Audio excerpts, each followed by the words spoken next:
Welcome everybody to Raising Multilinguals Live. My name is Tetsu from Ask Tetsu. Hello, welcome. I'm Rita Rosenbach from multilingualparenting.com. Hello, and my name is Odelia from Ute's International Lounge. And we are very honored to have Professor Elisabeth Lanza as our guest today. She's a professor at the Department of Linguistics and Scandinavian Studies at the University of Oslo, Norway, and director of the Center for Multilingualism in Society across the Lifespan, MultiLing, a center of excellence funded by the Research Council of Norway. Her current research addresses various issues of bilingualism and multilingualism, and she has published widely on a lot of topics: family language policies and practices, language socialization and of bilingual children, identity and migrant narratives, language ideology, linguistic landscape, language policy and research methodology. I hope I covered them all. Her work has appeared in various international journals and edited volumes. She is an elected member of the Norwegian Academy of Science and Letters. Elisabeth, you have raised also yourself two children with two languages, with Norwegian and English, and you are the grandmother of a bilingual 2-year-old child. And as you shared in a recent article on Psychology Today, you have also been raised with two languages, or your journey started with two languages as well. So we would like to know a little bit more where your journey started and how it started. And then the first question would actually be the title of this article in Psychology Today, which appeared, I think, 2 days ago. That is Family Language Policies, Do We Need Them? Welcome, Elisabeth. Thank you so very much. And thank you to all three of you. I really appreciate this opportunity to meet with you and also to speak to everyone. You're doing great work. It's a very important platform you have. I think we all have a multilingual story, multilingual journey that we've been to. Some journeys are much more complicated than others, with more ports of call than others, but I can say that mine goes way back to, I was essentially raised in the US, although my mother was French, and when I was very little, we lived in a French-speaking community, and when I was about 4, we moved back to the US. And until then, I was very fluent in French, and as the story goes, you know, we're told these stories, I'm not going through memory, and I spoke, that was my preferred language. And my mother spoke French to me and my father English. But once we got to the US, then it was English only right away. And my mother stopped speaking French with me and my older brother.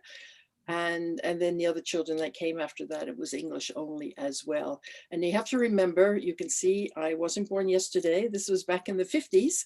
And it was really kind of a melting pot ideology. It was like she had to, my mother had to show right away that she had become American, right? She had taken on American citizenship. And that sort of meant also taking on English. I don't want to spend too much time on it because, you know, you get caught up in your stories, but I was always fascinated by the French. And when I was in high school, I decided to major in French. And then one summer when I was in college, before I started college, actually, my mother took me to France and reestablished contact with our French family. And ever since then, it's been French, and French has come back. And actually, I've been a link from my mother to reestablish contact with the French family. And my husband and I, with my husband's work, we've lived in Brussels, French speaking, so we've held contact with the French. My own children, back in the day, this was back, my son was born in 78, and it sounds like English, oh, it's a piece of cake to raise a child speaking English, but you're thinking about the situation today. Back then, English was like any other language that we have today. The resources were few and far between, so it was really quite a task for me to try to raise them, but I was determined to do so because I had seen what it had done to my mother, in a sense, cut her off from her family and us having contact with the French family. So I was determined that my kids would learn English, which they did, and they have their journeys as well, which are quite intricate and exciting. And my daughter now has two children, actually. The little one is 4 months old, and the older one is 2.5. So the 2.5-year-old and she speaks English with them, essentially English, and her husband Norwegian. Yeah. So that's sort of like in a nutshell, if you want, although I've spent a lot of time talking about it. Yeah. And then you went most interesting story. Thank you very much. Yeah. And at the same time, I think we should say hello to everybody who's watching online right now. Welcome everybody to our second session of the year. So today we're talking about family language policies and practices with Dr. Elizabeth Lanza. Yes. Okay, you asked the question, actually it's a blog post on Psychology Today, and it's family language policies, do we need them? That's a question that many people ask also in research. But first of all, I'd like to say something about what we mean by a family language policy. The word policy sounds so formal, it's like a written document, but basically what we mean is that a family language policy is a plan for how a family's languages are to be used and cultivated at home. It implies a decision-making process. And by language practices, I mean how we actually use our languages in interaction with others. Okay, most multilingual families don't explicitly state that they have a family language policy, but we can see in how they use their languages that their patterns of language use reflect an implicit policy, right? So you can have an explicit policy, you say that I do this, that, and the other, but the way you actually use your language shows that there's an implicit policy. So we have decision-making at different levels, from the very conscious level to a less conscious level. And in the research field of language policy, however, policies and practices are seen as very much intertwined. We have explicit policy, for example, as we see in documents, and language practices, on the other hand, may be seen as de facto grassroots language policy, as we say, an implicit policy. I know it sounds a bit confusing, but just to show how they are very much intertwined. And coming back to the family, we can say that family language policies become patterns or norms of language use in the family or at home. And we can see that there's some type of policy in place when someone actually breaks the norm or the policy. And both parents and children experience this. It's always good with an example. And let me tell you about once with a friend, a 5-year-old. She had an English-speaking mother, German-speaking father. And I witnessed that the child was asking something of her mother in English. And her father immediately responded in German. And what was interesting is that she looked at him and she sharply reprimanded him and said to her father in German, "You know that I'm not speaking to you." Her language choice indicated there was a policy in place, that German was the father-daughter language bond. And I'm sure everyone has experienced something like that.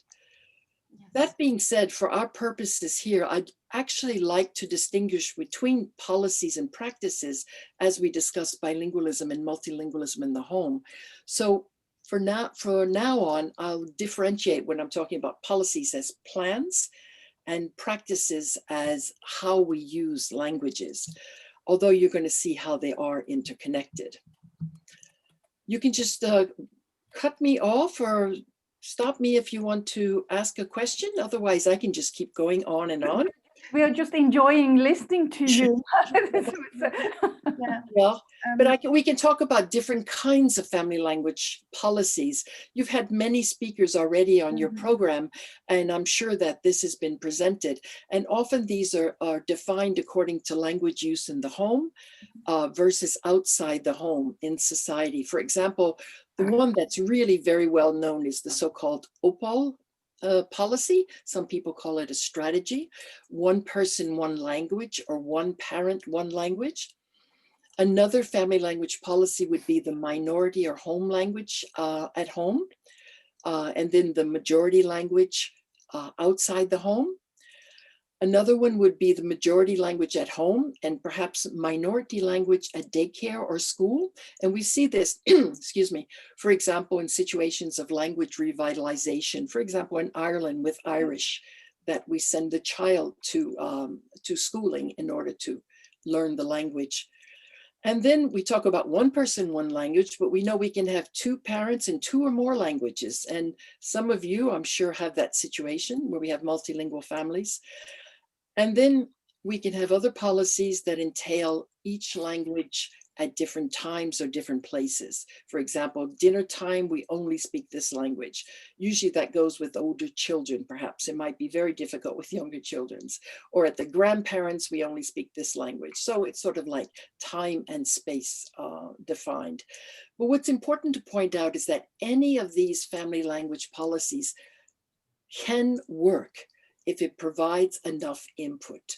Input is key. And by input, I mean people talking to the child. The child has to hear the language, has to have the opportunity to use the language, sees that the language is very important in his or her daily life.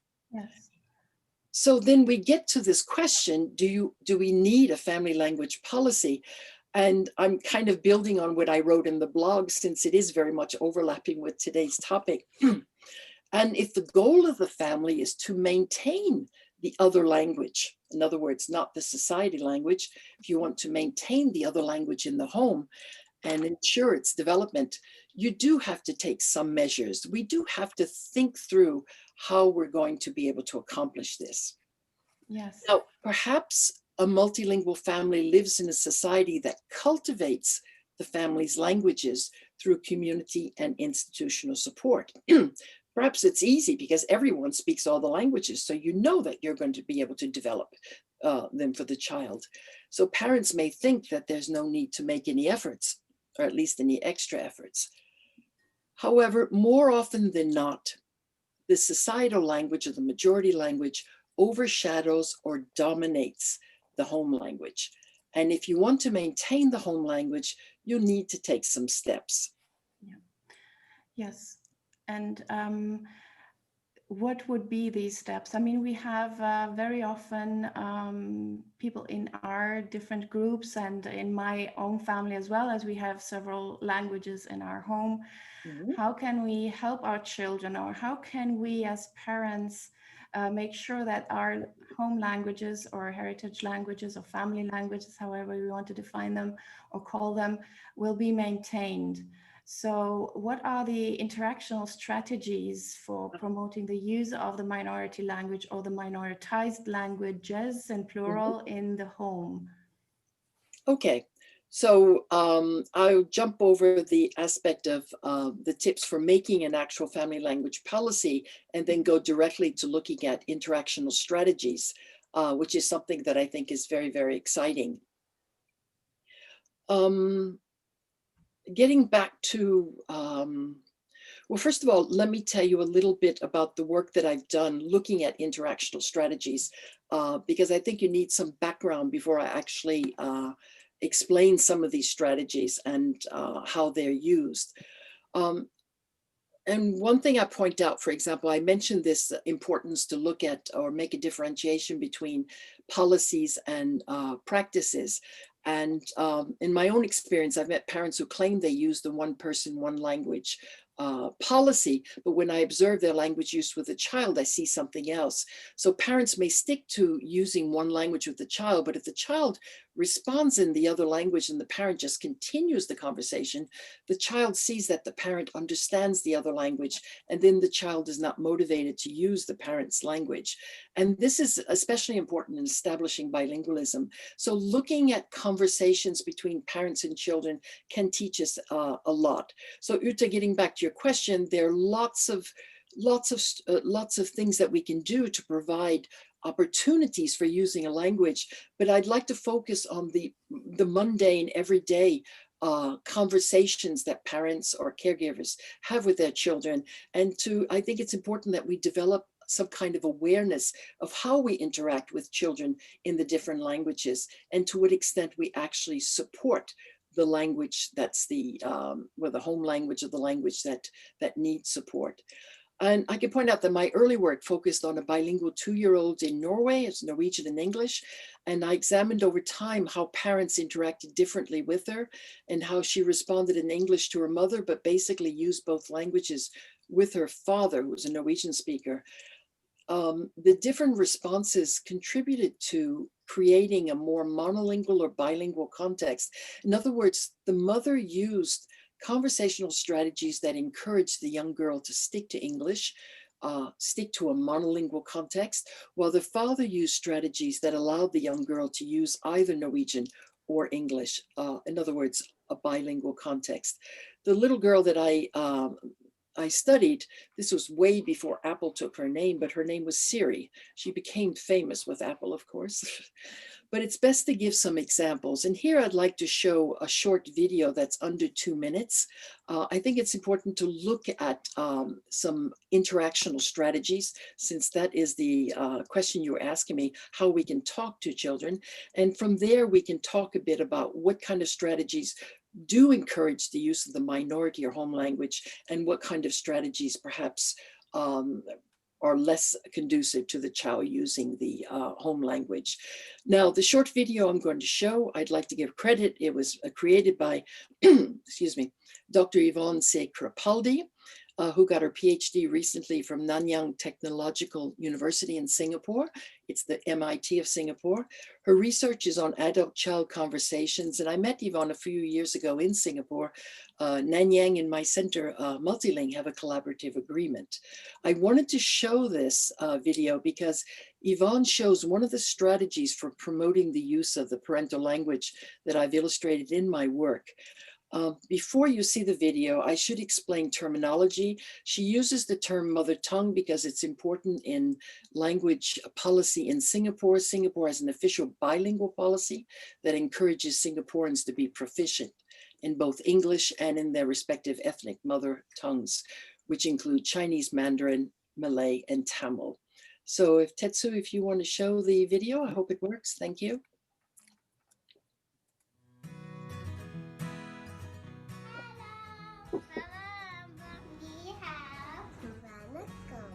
If you are raising a bilingual child, you may have encountered this at home. 洗澡洗完了，出来好不好？你要不要吃饭？喝果汁好不好？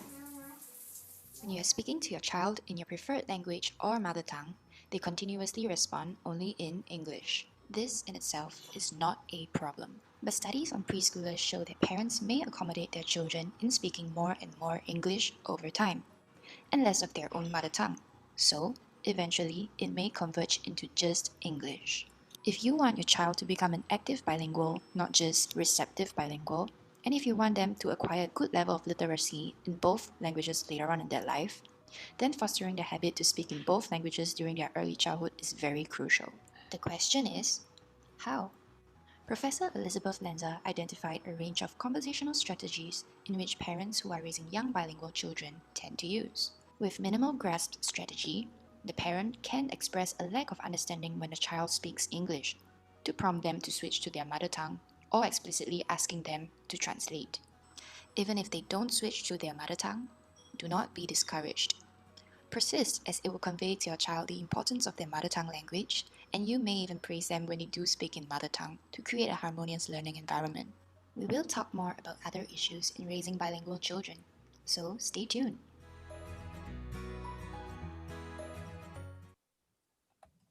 Thank you very much. First, I want to point out that I have permission from Yvonne to show this video. Now, the focus is on the minimal grasp, and it's very important for me to point out that there are ways to use it that are sensitive to the child, because sometimes it sounds almost brutal, minimal grasp, not showing that you understand, right? But in my own data with Siri, the mother was soft-spoken and she had a loving tone in her voice in using this strategy. And over time, Siri was socialized into switching back to English whenever her mother used the minimal grasp. It became an interactional style with them. It's very important to point out that we need to take the child's well-being into focus. If the child is upset and about something, we may want to choose our moments for enforcing language policy. Just point that out. Please interrupt me if you have anything. Now, the point is that we can't always stop up a conversation to use a minimal grasp, right? And I've seen in my work that this is actually very good for establishing bilingualism when the children are very young and trying to socialize them into using the home language with you. There are other strategies to use because we don't want to stop the conversation all the time, such as the express guess. And here the child uses an item from the other language and you repeat it using your language, asking whether that was what was intended. Otherwise, a full repetition in your language gives the child a model, a repetition. So these are some types of interactional strategies that can promote the use of the home language, of the minority language. And beside the actual conversational strategies, there are, of course, other ways to encourage the use of minority languages. For example, an activity that encourages the child's attention. You use your language with that. And I know the three of you have also, in your work, you've shown, illustrated many very good and fruitful examples of how to stimulate the use of the home language. I have a question about this, the minimal grasp strategy. Mm-hmm. So this was with a 2-year-old. So have you looked into how long this actually works? Because minimal grasp means that you that you are indicating that you don't really understand what they're saying. So I only understand the minimum of it. Mm-hmm. But then let's say you sit there and then you get a phone call and someone speaks to you in the language that your child has used to with you. And of course, you just go on speaking and understanding everything. So how do you find that kind of, to me, it's a bit of a tricky situation. So what would you say to that? Yeah, no, that's very interesting. And what you're saying is what happens when the child realizes you do understand that other language, right? And as I said, the research that I've done has been with the establishment of bilingualism. And what I saw, and one thing I want to really emphasize is that it's really important. You have to look very closely at interaction, at conversation. It means detailed transcriptions and so forth. And what I saw with Siri in interaction with her mother, it was very interesting to see how sensitive Siri was to her mother's minimal grasp, or her mother's use of what, or she used to go, And sometimes it wasn't, she would use this even when Siri was speaking English or using an English word. But perhaps she didn't hear her. And I would see that Siri, in her repeat utterance, she would speak more loudly.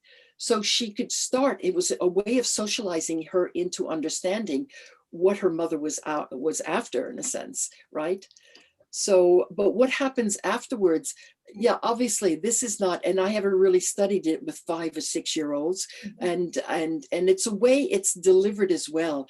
It's not going to work if someone says, "What do you say? I didn't understand you." You know what I mean? If you really sort of put your foot down and be obstinate. So it is a way of, I'm sorry, it is a way of establishing multilingual, or establishing for the child, socializing the child into using the home language. But obviously there are going to have to be other strategies. Perhaps the repetition would be more fruitful for older children, where the parent actually provides the child with the means or the way to express himself or herself in the home language. Yes, I think you were going to ask something? Yes, I wanted to add something, actually, because I have teenage children. They're all in their teenage years. And as I said, we juggle several languages. And I must say that I didn't use the minimal grasp strategy when they were younger, but I'm actually using it now when they're teenagers. But in a certain way where I don't, and they understand that I do understand what they are saying, or I understand when they speak the other languages. But when I want to direct them to the language that we are speaking while sitting at the table, because we have this kind of policy that we speak German when we eat all together, then I have these moments where I don't say, what do you say? I don't understand you. I never said that, and I don't use that kind of minimal grasp strategy, but I would say, what? Oh, what were you saying? And they immediately switch. Or it takes maybe 1, 2, depending on how tired they are, to switch back after 2 or 3 turns maximum. So this is actually what I want to achieve, right? So that we can continue the conversation in the desired language.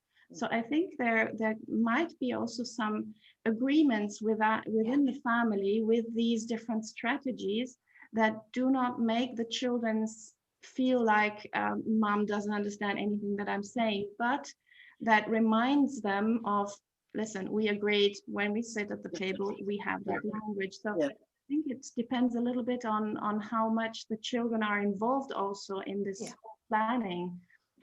Absolutely. And I wanted to add to that as well. I, like you, have 2 grandchildren. I speak Swedish with them. My grandchildren are 2 and 5. And 5-year-old, he knows, because I speak English with his dad. There's no way I have ever been able to hide that I don't understand when he speaks English. But now I was delighted to have a discussion with him when he said something to me in English, and I asked him, do you know how to say that in Swedish? I speak only Swedish, with always only Swedish. And then he said, yes, but now I've been home and in school and I only speak English. So he had kind of understood. I think that was amazing for a 5-year-old. So he realized that. And then when they come to visit here, this home makes him speak a lot more Swedish with me, because this is the environment. So there are many reasons why a child kind of chooses a language.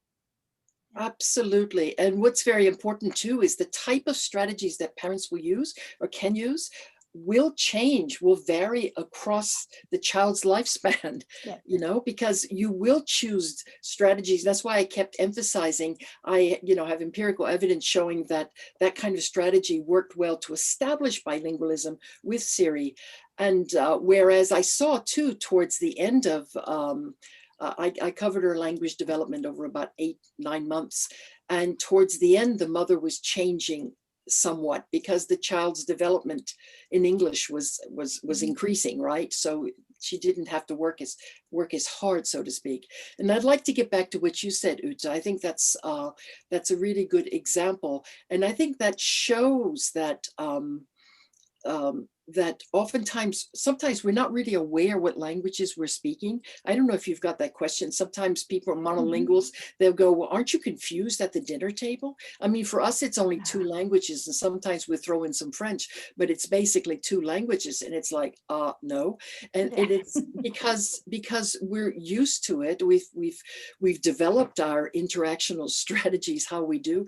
And there is sort of a tacit understanding of what each one expects when it comes to language use. And sometimes it can just be a little signal, like you mentioned, Ute, saying, and, at first it's like, oh yeah, because we're communicating. And that's what I wanted to point out. And that's what's so important. It's communication. And that's the same. And I keep going back to the little kids because that's who I worked with. And I see it also with my 2.5 now, where he's mixing languages, but he's using all his linguistic resources to communicate. And the mixing is not confusion. On the contrary, it's quite systematic. You can see that one language dominates over the other, at least depending on what he's talking about, and also who he's talking to. So communication is central. Yes, and with small children mixing, I've seen that myself. I'm always in awe how quickly they just pick a word from a different language if they don't know. And I think that's something to be impressed about and not to be worried about. No, exactly. Yeah. And they're creative. They will choose what they have in order to be able to communicate. And a funny thing, we are trying to learn several languages as a family together because we enjoy languages. So we have at the dinner table, as I said, we have German, but at the lunch table, now that we are all at home, it happens that we have all lunch together. we mix the languages and we try out new words that we pick up from these languages that we are trying to learn together.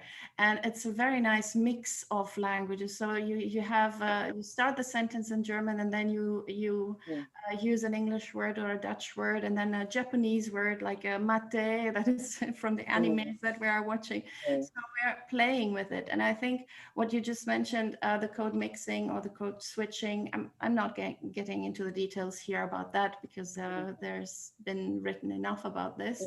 But the mixing of languages, maybe only in this context, when you mix or you use several languages within one sentence and in one discussion, is something that is very, very common in multilingual families. And it's actually something that you can even enjoy. We are trying to enjoy it the most in our family. Yeah, and I'm sure each one of you have favorite words, especially in languages that are cognates. We have that with Norwegian and English, and we will use, for example, in our family, we have the Norwegian word to exaggerate is overdrive, which means it's like overdrive. So we'll tell each other, don't overdrive, you know. And there are lots of funny things. And that's where you see that language in multilingual families will actually create the family bond, because it's something that draws us close together, the way that we use our languages and the way that we mix our languages together. Yeah. Yes, absolutely. I have another question, considering, and we mentioned it, I just mentioned it now, as we are all a little bit confined at home, at least here in the Netherlands and some other countries as well. And many parents wonder how they can actually ensure that the input in the minority or minoritized languages, offline and online, goes on. How can they make it possible to maintain these languages, or even then maybe also the community language? So do you have any tips about that? Well, I can actually refer to, in the blog post, referred to this article in the New York Times. And the journalist had actually contacted me at MultiLing, and actually Ludovica Seratrice in the UK, who started this survey looking at languages in multilingual families during COVID.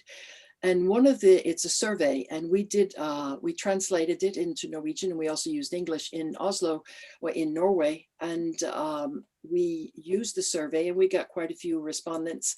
And there we actually wanted to see how these languages were coping, or how parents or how caregivers were coping with, or trying to promote the home language during COVID.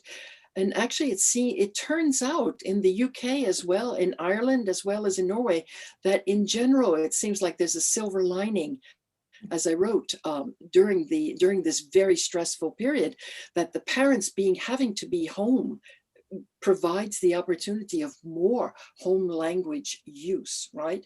So those who basically, especially those who maybe had one parent speaking the majority language, the other parent speaking the minority language, the one speaking the minority language really felt that the minority language was thriving.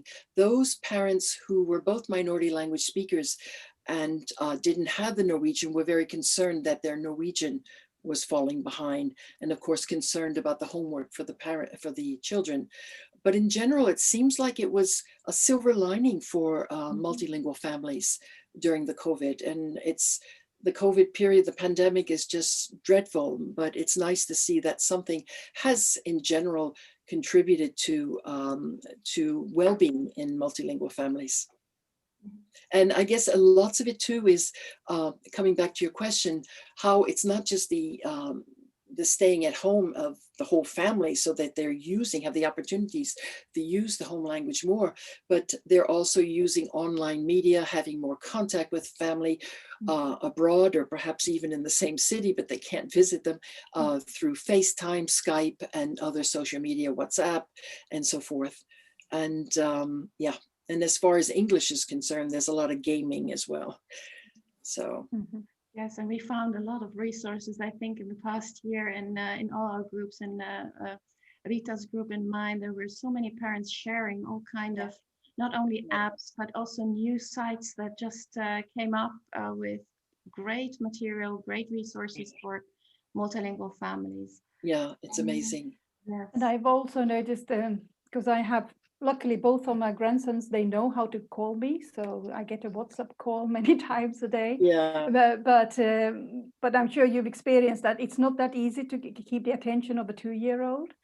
So, so I have noticed that I've had to come up with specific strategies to make them want to stay on and use the language, and that's things that I'm probably wouldn't have kind of put that much effort in otherwise, but I have now. So I got a big toolbox of things that I can do, that I know what works and what doesn't, because they are very hard critics. If they're not interested, they just walk away. Oh yeah, no, it has to be fun. Exactly. Yeah. That's the thing. I have my mother's 96 years old, as I mentioned before we started, and she uses FaceTime, and we have some problems sometimes. And this is it. She wants to see the great grandchildren, right? And we do see each other. My daughter and I, we're allowed to have contact with some immediate family, and she lives in Oslo here with us, not with us, but I mean in the same city. Yeah. And they're trying to keep their attention as it is, and have to develop strategies to think it's very fun to see great grandmother. Yeah. Yes. I would like to come back to the family language policy or practices, because many parents assume that deciding for one of these practices or strategies, like you mentioned before, is too strict, or that they shouldn't be changing anything in order to be as consistent as possible. But we all know, I mean, we have the proof in the past year, and what you just mentioned, that the whole situation can change constantly, and it changed maybe consistently in the past year. And the language development also from the children changes, and the dynamic changes, and so it's nothing that is static. So somehow parents or some people see a problem with having any kind of plan or policy, because they say either it is too strict, they don't want to set up anything, it seems like it has to be written down or something, and others who say no, it is necessary because we want or we need to be consistent, because there seem to be a contradiction in the advice given. You have to be consistent, but also flexible. And I think there lies actually also the fascination of doing a language plan, or having, taking a decision as a family with what language to use when, with whom, for how long, and to what extent. Can you maybe tell us more about this? If I understand your question correctly, you mean you want to know how we can be flexible? How flexible? Be flexible by staying coherent and consistent. Yeah, how to balance the both. And I think that's flexibility is important, because as I mentioned, with strategies interacting with the child, you're going to be varying those as, intact with the child's growing up and becoming stronger in both or all of the languages. Basically, I mean, I think that I know I've met parents too that feel that, I can't do it because, I can't be consistent all the time, because someone calls me, I have to speak in Norwegian. I can't speak just English with my child, for example. And I think as the child grows up, the child's going to be open to more and more social situations. And that's part of socialization, if you want, knowing what is expected in all different situations, so that perhaps speaking with mom in English at home is what's expected. When we go to the football field, that if mom speaks Norwegian with the kids, that's okay, because that's normally what everybody does. So it's actually a matter of learning sort of how we interact with people as our social world grows larger and larger. And children, that's what children do. They will learn that, and they will intuit that. And so I think that parents shouldn't feel they need to be, they have to be comfortable. This is what's very important too. You have to be comfortable in the way that you're speaking to your child, and doing what you think is right. Yes. I mean, I have stories too I can remember when I first moved to Norway, I was at a party And I was in the mothers were in one room with their little kids, their babies, and there was a French woman who was speaking Norwegian to her baby, and I was just blown over because at that time I never knew a French person that spoke anything but French, right? And then she had told, and then it turned out her husband, who was Norwegian, told my husband that they had been to the doctors earlier the day, and the doctor said that she was confusing the child speaking French, so she had to start speaking Norwegian to the child. But what was interesting is the way she spoke Norwegian. It was like she resented it. And that is very important. We have to do something that we want to do, not because we feel that it's expected of us, because children are going to pick up on that. And actually they ended up switching. They went back to, she started speaking French with her baby, and they lived happily ever after. Sounds good. Can you imagine that? If I may, I always think this is so important for for you to not force things. Exactly. And I think the best, to give yourself the best chance of not having to force anything, is to start as early as possible, to have this policy, as you say. And I think what happens, at least when I answer this type of question to parents, is try to set up a routine, a habit. This is really my key word, habit. You build a habit of speaking a specific language with your kids. So this habit becomes so strong that it becomes weird to speak another language with your child. So they can see you speaking other languages to other people. And I tell them that's, in that situation, it's irrelevant, because it's that habit you have built with your child. In my case, it's Mandarin with my kids. I always speak Mandarin with my kids. They know I speak French and other languages with other people, but whenever they address me, it's automatically Mandarin. And it feels weird, as much for them as it is for me. I don't know if there's a scientific term for that weirdness. I always say it's just a weirdness. But why do you say it's weird? I wonder why you say it's weird. It feels weird. Like this is not just with my kids. When I first came to Canada, I lived with my aunt, who's my father, Taiwanese. She's Taiwanese. My father's younger sister, so my aunt. I lived with her. I expected upon arrival that I would be speaking Mandarin because she's Taiwanese, but she was really strict and wanted me to learn French. So she spoke, with her heavy Taiwanese accent, but in French with me all the time. And I developed this habit of speaking French with her, and even up to this day, whenever I meet her, it's French. I know her first language is Mandarin, but it just feels weird to speak Mandarin with her. This habit is exactly what I tell parents to aim for. But I wonder, Tetsu, when now we are having a conversation among us, what happens when you are with friends of your children and they don't understand Mandarin? So in those societal situations, you want not to make your child feel different. Exactly. I switch if to include everybody.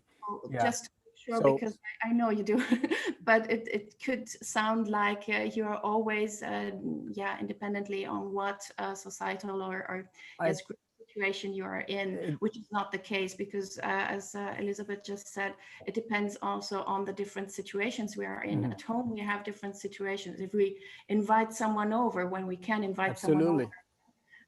Absolutely. I think she said flexibility is that, I think that key. What I mean is, I am flexible in these different languages. I would speak French with the kids if there's other Quebecers around. I would speak English if it's an English speaker. They know that that's a special case, and hence the habit is still Mandarin, but it's fine for them to. It's language socialization. This is it. They've become socialized into these patterns of language use.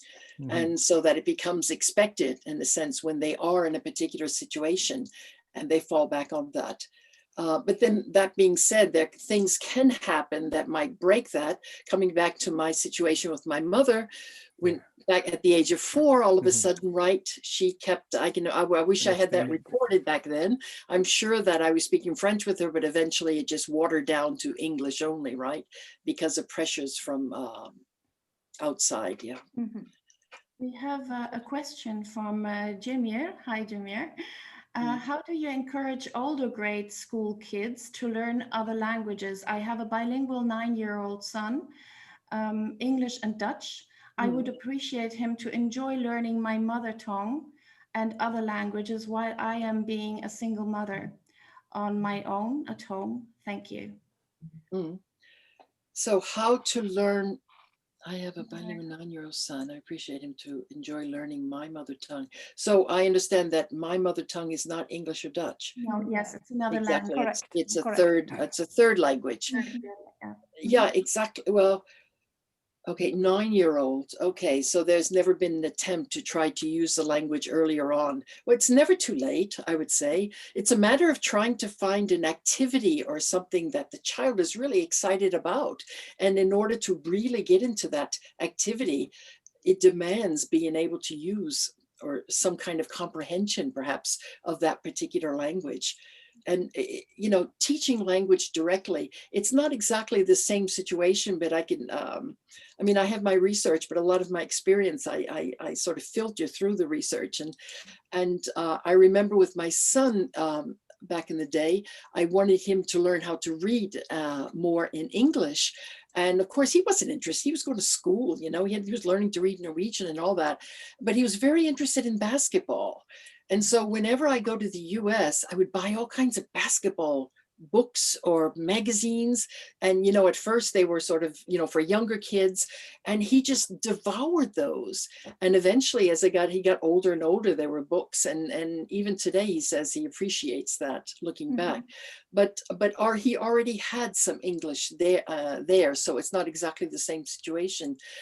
I don't know what the mother tongue is, and whether or not there are any digital, what should I say, platforms that could be relevant. But I guess that would be what I would look for, investigate. I don't know, I turned it to you guys. Have you had that kind of question as well? I'm sure before. That would be my immediate feeling, is looking for something that makes it exciting for the child, not just to make, although the child might think it makes mommy happy, but making it worthwhile for the child, because motivation is important. Yeah, absolutely. I mean, it's the motivation and starting from the child. So coming with some adult kind of reasoning, say, well, this is useful for you, or this might, you might earn some more money when you get older if you learn it. That doesn't work with children. So you have to start with the child. Exactly what you said, Elizabeth, the motivation. Find what makes your child tick, and that will be different depending on the age, depending on the personality of the child. So I always tell parents that you know your child best. I don't know what your child will react to. You will know. Then your task is to turn this something into an opportunity to use the language, and then you can go on from there. But there is no magic. There is no magic kind of wand that you can wave. And parent and child can also make some kind of game. Yeah. That where they involves, you know, a guessing game or something, perhaps there's some kind of reward if they manage to get the right. Yeah, I always bring up the Swedish-speaking kitten that I had to introduce to get my daughter to switch to speaking Swedish instead of Finnish. So it can be anything that just triggers the want to use the language. Yeah. Yes, but it's important to take him from where he is, and I understand the desire to pass on your own language, but sometimes we have to make it also appealing for the child, and then wait when they're ready. Because when they are not ready, I have 3 of them. they wouldn't do anything. Oh, exactly, yeah. And usually this is not the time to talk about traveling, and I don't know what language it is, but back in the day, you know, that going to some place where they actually use the language, and where the child actually notices, wow, other people, it's not just mommy's weird thing, it's, you know, everybody else is using that way of speaking, that can also function as what we say in Norwegian, a shot of vitamins, you know, for sort of motivating the use of that language. Yeah. And it goes a little bit in the same way, like Amanda asked something. Hi, I'm watching from South Africa, and I can only speak English, sadly. I would like my 2-year-old to learn Xhosa, but he only hears it with his nanny. How best can I help with his bilingualism when she's not around? So, well, there we have Okay. the situation where someone is around, or when she's not around. Should we encourage, or should we also feed that language in our children or not? I think it depends a bit on Yeah. how she wants to go. But please, Elizabeth. Okay. And actually, I think I know who that is, Amanda Jane Miles. And if that's the case, yeah. What to do? Yeah. There we go back to the same thing, depending on the age of the 2-year-old. Yeah. You want to, I don't know what's available in Isikosa, whether or not there are digital platforms or games or songs or things, and perhaps even something that you, Amanda, could learn is that some kind of singing where that would stimulate the child to. So get your nanny to teach you some songs and start singing with your child. That can be one step in the sense to sort of keep up the language. Otherwise, you may want to sort of go to places where the language is used so the child does hear the language. But 2 years old, right now, you can't go very far. So I would say that was it, kind of trying to find some kind of that.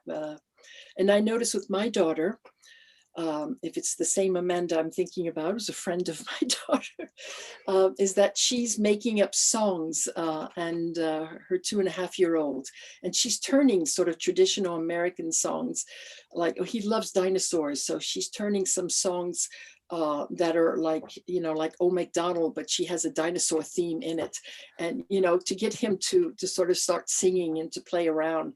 So I know children at that age are very, very interested in singing and playing with words. Yeah. I would also recommend, I see that Julia said, Amanda says, I can speak English only. Well, that's not a state that has to stay like that. So monolinguals is not something that you're born with and will stay. You can become bilingual. And what I often recommend is, like, especially in cases like this, because if the child is staying with the nanny a considerable amount of hours a day, a child will pick up the Xhosa. So I would recommend Amanda to also learn alongside the child, and even better, kind of ask the child for help. So when the mom knows that the child knows some words in Xhosa, so can you teach me that? Can you tell mommy what it is in Xhosa? Because children love that. And that can be a motivation for them to learn more, and then, oh, I've learned this word today, and so motivation. Yeah, it's an exciting language too. So best of luck about that. Well, I have a question from Julia, I don't know if I pronounce it right. She says, I have noticed that my child started to use family language, mom language, as our secret language, and gets upset if I translate what he is saying into different languages. How to deal with that? So that's interesting. So if I understand correctly, that the child speaks the mother's language, but they only speak it between each other. So but they speak another language. So when the mother sort of translate what the child says. Yes. Yeah. I don't know. Yeah. Do you have any experience with that? I imagine, as I understand, is maybe when they are with people who speak another language, so that the mother then translates what the child is saying to the third person. Feels a sense of betrayal in the sense. Yes, somehow. I say you capitalize on that and build a strong bond with your child. I mean, this is our secret language, and respect that. I sort of that would keep it. Well, nice. Unless in it's a way, yes, but also, Julia, it would be good to know how old your child is to understand that reaction. And it would be important to know if this child knows the other language, because I know that when my mom tried to translate what I was telling her, maybe in German, to the Italian or French people around us, I would also get upset because I was actually telling her something that was more personal. It might be that situation. If this is the situation, Julia, maybe this is the solution, to not translate without the permission of the child. 6 years old, yeah. helpful to know if your child understands the translation that you are offering. Maybe it's also what you are translating that your child is not agreeing with, which I also can relate. And Yeah, Julia said that that child is 6 years old, and I think with a child of that age, you can actually ask directly. So why are you upset when mommy is translating? So I think parents quite often forget that you can speak, you can have a discussion with your child, and you can agree, you can take their opinion into consideration, and then modify your behavior based on that. So yeah, I think you're right. It depends on the content of what it's about, you know, and I think there in that case, it is very important to discuss with the child why, in a sense, the child reacts. And I think we do. I'm glad you brought up that issue too. We focus a lot, and I have as well, talking about the parents and what the parents do. But the children, and that's also in the research today, looking at children as agents, and they are very much involved in forming family language policy. So it actually ends up being sort of a dance between parents and children as to what the outcome is going to be. And so there's a collaboration. And Tetsu, you were talking about the type of collaboration you have with your children, your understanding of what they speak with you, and they stick to that, right? Yeah. And they are very, very important agents in forming family language policies. So talk to them, and especially when making policies or trying to, especially if you're moving, for example, thinking about how you're going to be able to maintain the languages. All right. As official party pooper of the group, I'm gonna have to let everybody know we are getting close to the top of the hour, so I think we should be rather selective in our discussion. I think we do have just one more question. We have one more question. So Yeah, it's good. Perhaps we want to go there with Odelia Ohana. So she says, great talk, thank you. Do you recommend parents to speak to their children in a language they are fluent in, but is not their mother tongue? Now I'm going to assume mother tongue as in strongest language. And I think, please. Yeah, that's interesting, because some people think that you can only talk to your child in the language that you're perfect in, right? Which means that it's a language you've learned from infancy, and it's usually mother tongue. We associate that as being your first language, the language you're strongest in, although we know that many children have several mother tongues, right? So, and there are documented cases. Yes, of course, you can speak any language you want with your child, and especially you say that you're fluent in the language, and of course you have to think about why you want to speak that language. Is it, for example, the language English, because you want your kids to get through society, be able to capitalize in society? You think that it's something in the long run, the best for the child, or is it a language you want to revitalize? I think there are a lot of things you might want to ask yourself why you want to use that language with the child. And I'm sure there are very good reasons, but you have to think through that process of why. And depending on your fluency, and I know I know of families, and I know of some research as well.